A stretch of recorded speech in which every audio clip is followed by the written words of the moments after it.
Good afternoon for the final time of this first season on Gran Turismo Sport, ladies and gentlemen. This is Interlagos, SRL, Mazda GT League, and this is the pole lap, so please enjoy.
We approach the line, and this is just going to eclipse Bubbles for pole.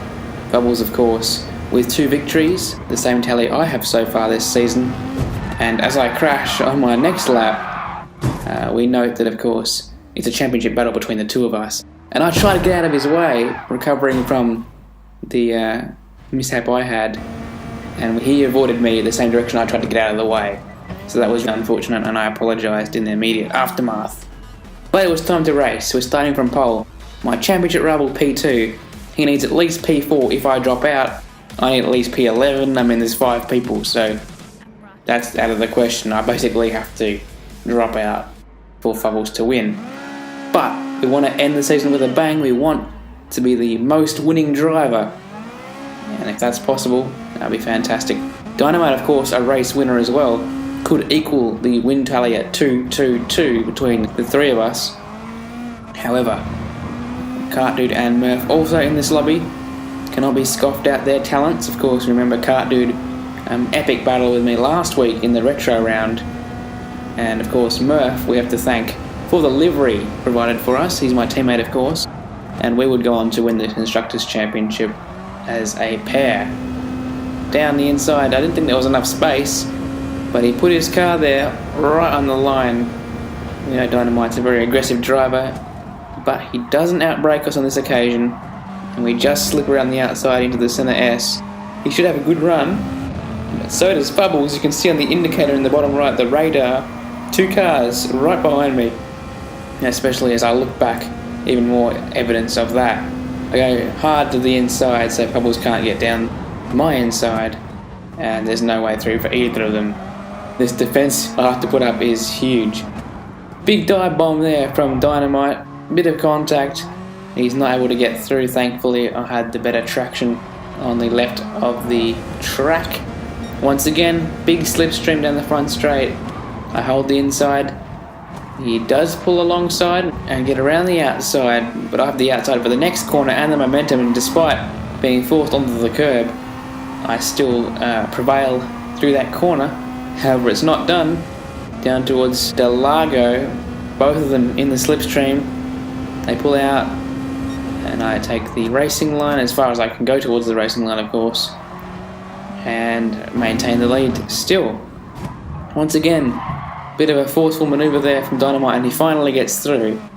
I mean, touring car racing, I'm still trying to figure out where the line is for that sort of contact, but it wouldn't last long, because I went to the outside. He outbrakes himself into turn 1 in the lead for the first time, and I'm able to sweep around even though he forces me across the curb this time with a bit of contact and retake the lead.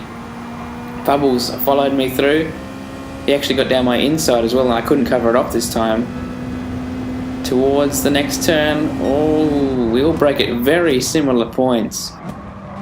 Bubbles was on my inside for the longest time through the corner, but couldn't get the drive out of it, and we headed to the first round of pit stops as the leader. Bubbles had undercut Dynamite and I on the previous lap.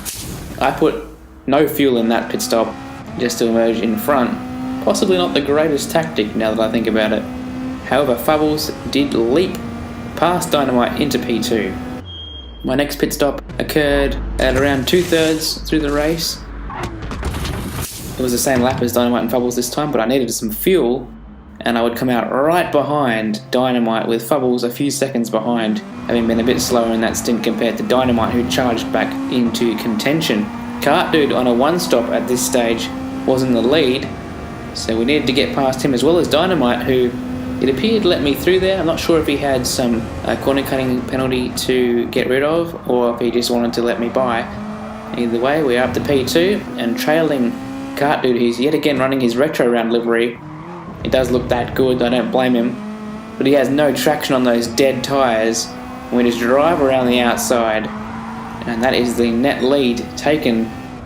Dynamite would follow us through at the very next corner, and at turn 1 go very deep. He seemed to take a very different line than me through there. Claimed that I was braking early into turn 1. Perhaps I was, but he was certainly braking very late, and we got the over and under back past him. He would once again dive into my slipstream, and once again I would defend the inside, and there was no way past into Interlagos. Once again, the very next lap, turn 1, out of nowhere. We actually had quite a decent margin before that corner, and I would call it a dive bomb, but there was no contact, so no foul in that manoeuvre. This time I defend the inside, lap 19 of course, getting towards the pointy end of the race. Forced Dynamite to go around the outside, he can't quite make it work, and all this is allowing Fubbles to catch up further into the lap, and a switchback, if you can see on the radar, occurs, and there's a bit of contact there with Dynamite, and that actually allows Fubbles to sneak by to P2, which kind of gave me a bit of a breather because they continued to battle for the remainder of the lap, and I had that buffer that I needed to go on and win the final race of the season, win the championship.